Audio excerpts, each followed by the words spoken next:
Allez les amis turfistes, on se retrouve pour ce Quintet Plus du dimanche 22 décembre sur la chaîne YouTube Nico Quintet Prono. Oui, nous sommes encore une fois sur une qualification pour le Prix d'Amérique. Et là, comme vous le voyez, c'est la victoire s'impose. En effet, le premier du Critérium Continental et le premier du Prix Ténor de Beaune auront une place d'office pour la grande course de fin janvier. Le dernier dimanche de janvier, le 26 janvier, réservez votre dimanche déjà.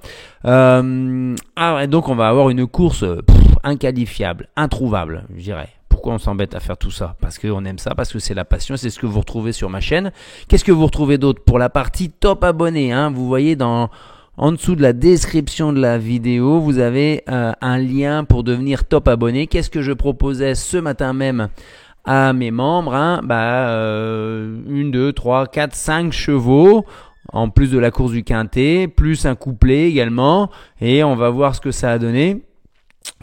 On commence gentiment avec Inérit qui finit 4e et sur la ligne des premiers. Franchement, il est battu en trouvant tardivement l'ouverture. Ensuite, on enchaîne avec Goldstar qui gagne à 8,60€ et 2,70€ placés, et je vous disais qu'il devrait contenir le rush final de Greco Bello. Résultat, c'est le couplet gagnant en 2 chevaux pour plus de 33€ pour 2€. Ensuite, on avait Idéal du Chêne gagnante à 2 contre 1 à la assurée. Ensuite, Kiss Me du Ravary, deuxième à 2,80€ placé dans une course très difficile à déchiffrer, avec beaucoup de chevaux qui se tenaient de près. Et enfin, on termine moyennement malheureusement avec Lizano Delouette qui est très malheureux, c'est un mal, dans la course de Lissandro gagnée par Bazir qui a bloqué la course. Elle n'a pas pu trouver l'ouverture à temps voulu et elle termine 4e juste dans les talons du podium. Bon voilà, donc c'est des bons chevaux repérés. Je vais vous donner ça encore demain, mais il faut être top abonné. C'est combien? 5€ par mois, 4,99€ par mois. C'est-à-dire que la vingtaine de tierces écartées quintet plus déjà, ça fait même pas 25 centimes, plus tous ces chevaux repérés. À vous de voir, mais on devrait être beaucoup plus nombreux sur cette chaîne YouTube. Allez, à tout de suite. Prix Critérium Continental, 2100 mètres grande piste autostart, on a fait le plein, bien sûr. Génération des K, des 4 ans. C'est pas toujours évident, c'est pas sûr que le vainqueur de demain qui a son billet pour la qualif pour le Prix d'Amérique accepte d'aller affronter les vieux chevaux alors qu'il passera les 5 ans en fin janvier, parce que c'est à 5 ans il faut être un crack. Là j'en vois 1, 2 maximum qui pourraient éventuellement postuler à cette belle course avec une chance de bien faire. Mais là vous allez voir, déjà je mets aucun fantôme. C'est pas possible. Alors 2100 mètres grande piste autostart, tout le monde le sait, c'est 9 en première ligne et 9 qui sont obligés de partir derrière les chevaux de la première ligne. Comment on sait derrière qui part? C'est assez simple. Vous prenez le numéro et vous les additionnez, leurs 2 chiffres. Le 10, il part derrière le 1, Cocktail du Dain. Le 11, il va partir derrière le 2, et ainsi de suite. Le 12, il va partir derrière le 3. Voilà, ça a son importance parce qu'il y en a qui partent plus ou moins vite, qui vont pouvoir s'immiscer, se faufiler. Puis ensuite, il va falloir être capable de ralentir la cadence dans la descente qui arrive au bout de 300-400 mètres.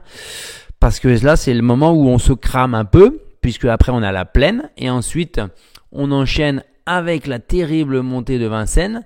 Et il ne faut plus rien relâcher en passant par le dernier virage, jusqu'à la ligne droite qui fait un peu moins de 300 mètres, je crois. Voilà. Que dire de plus? Je les ai mis un peu comme je les aime pour bien clarifier les choses dans ma tête. 5 étoiles, 4 étoiles, 3 étoiles, 2 étoiles, 1 étoile. Vous voyez, aucun fantôme. Vous allez le voir juste après.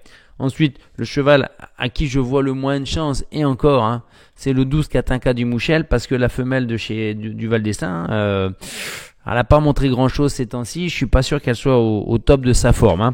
Ensuite, qu'est-ce qu'on a un peu moins abandonné, qui ont leur chance quand même? Ça fait 2 étoiles. Kyriel chez Bijon, elle est seulement plaquée. Numéro 10. Elle est sur la montante, elle aime bien les parcours de vitesse, mais je la juge pas encore suffisamment prête. Le 11, attention Cristal Josselin, déféré des 4 pour la première fois, mais elle est très irrégulière. Elle a besoin vraiment du parcours parfait pour vraiment s'illustrer. Et à ce niveau-là, ça va être compliqué quand même, il y a du monde. Le 6, Ninetta Boko. Que dire sur le 6 Ninetta Boko? Même malgré la drive de Bazir, je lui vois qu'une chance très secondaire. Ensuite, le 8 Killmister, j'ai rien vu la dernière fois, j'attends mieux. Voilà. Après, on commence à être dans les chevaux qui mériteraient une place dans un pronostic. Le 13. Le 13, c'est tout simplement Cocotte. Elle vient de s'illustrer dans un lot de femelles. Elle a gagné le semi-classique pour les femelles. Elle a la drive de Alexandre Abrivard. Elle est très peu expérimentée sur les parcours de Vincennes.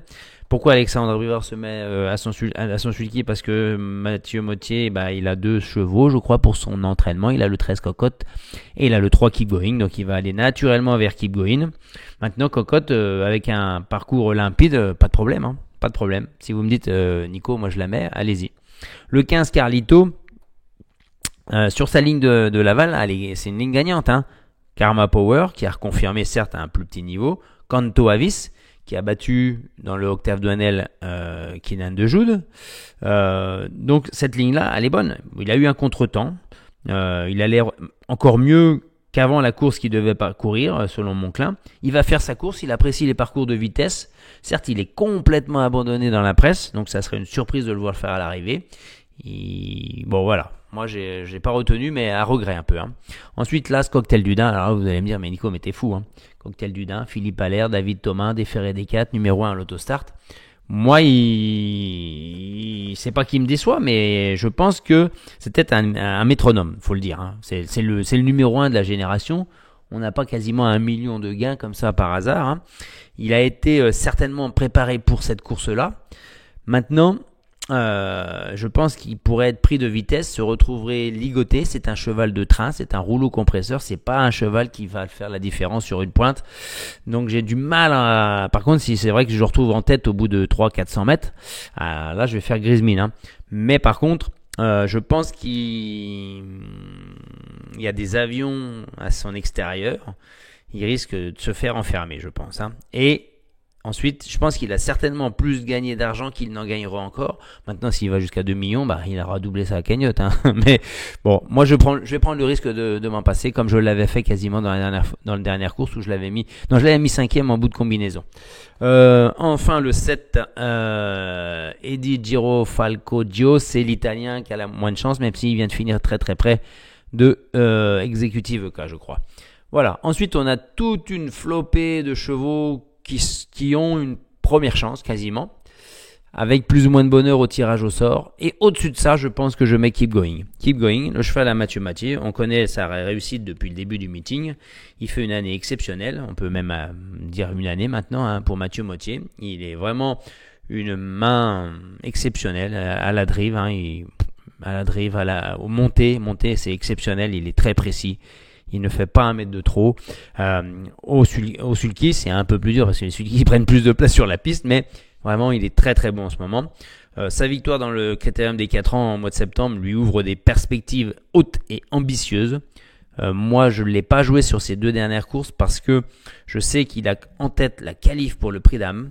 Elle passe. Donc ça veut dire que les courses d'avant, les conditions n'étaient pas réunies. Il faut les effacer ces 2 dernières courses. Pour se qualifier au Prix d'Âme, il faut gagner demain. Éventuellement, il aura une possibilité dans le Belgique le 15 jours avant le Prix d'Amérique.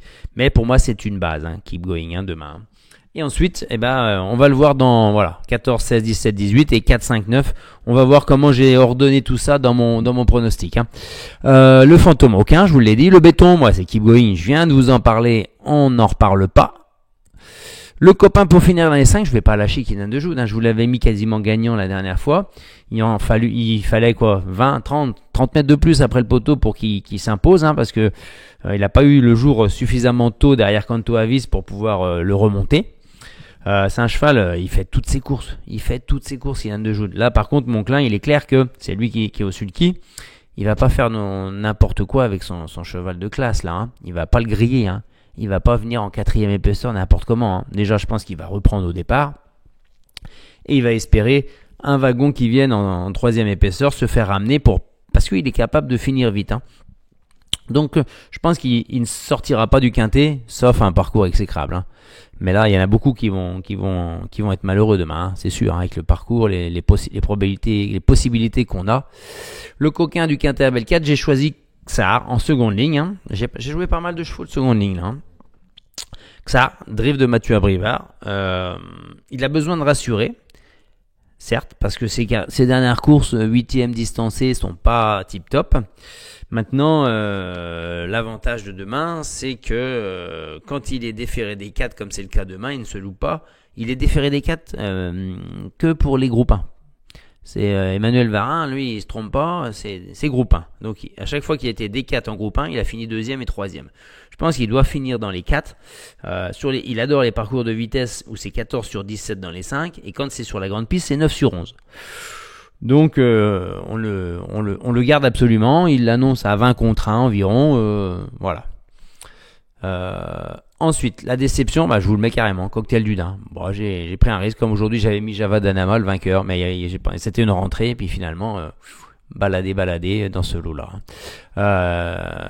Ensuite, donc le 3 Kiguin, on le sait. Le 4 Executive EK, je tente un coup de poker. C'est la mobilette du lot, hein, Executive EK, c'est la drive de Raffin, c'est Gocciadoro, top niveau italien, 14 victoires en 21 courses à l'autostart. Il a franchi un cap cette année. On peut le retrouver à la lutte pour la première place. Hein. Ensuite, le 18 Kinain de Joude, on en a parlé. Le 16 Xar, ok, là il n'y a pas de surprise. Ensuite, on y va avec la première semi-surprise, Calsfella, je vais pas l'abandonner, hein. C'est la ligne. Hein. Canto Avis, Kinain de Joude, Calsfella, donc voilà, elle a très bien fini ce jour-là. Il a très bien fini ce jour-là, pardon. On a vraiment un cheval qui est en plein épanouissement, qui répète toutes ses courses, beaucoup moins susceptible qu'auparavant. Pépé Ploquin, c'est parti. Le 9, Canad Belev, elle a fait une fin de course extraordinaire la dernière fois. Elle a fait la faute au départ, elle s'est retrouvée loin et elle a vraiment très très bien fini. Elle montre qu'elle a retrouvé tout son potentiel, qu'elle est à son top niveau. Certes, elle ne sera pas la plus rapide au départ, elle va devoir se garer un peu à l'extérieur. Après, il faudra compter sur elle dans les 500 derniers mètres. Hein. Puis on a la drive de Benjamin Rochard. Ensuite, on a le 14 pour finir. Global Étalon. C'est ma petite surprise, hein, à 35 contre 1. Drivé par un Suédois, je crois. Hein. J'ai plus le nom, c'est José. Oui, voilà, José, je sais plus comment on le dit. Hein. Global Étalon, pourquoi je l'ai retenu ? Il a déjà battu Epic Chronos. Epic Chronos, c'est ni plus ni moins que le gagnant de l'UET devant Crack Time I2 et Cocktail du Dain. Il semble beaucoup mieux qu'en 2023 à Vincennes où il avait un petit peu déçu. Il est sur la montante. Il a lutté avec Fame and Glory qui a un top cheval au niveau suédois et européen. Avec le 14, un bon parcours.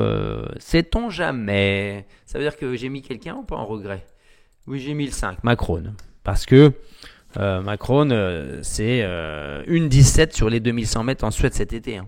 Une 17. Là, s'il répète ça, il sort pas du quintet. Hein. Donc, cheval américain qui a pris beaucoup de gains. Il est chez Reden. Il sort jamais des 5. Voilà, mon regret, mon 8e. Ok. Prochain quintet, ça sera mardi, je crois, mardi 24, hein, le réveillon. On essaye de vous offrir quelque chose. On se retrouve en tout cas pour les top abonnés pour un report peut-être demain. Pas autant de chevaux, mais un report demain. Allez, à bientôt, bye bye.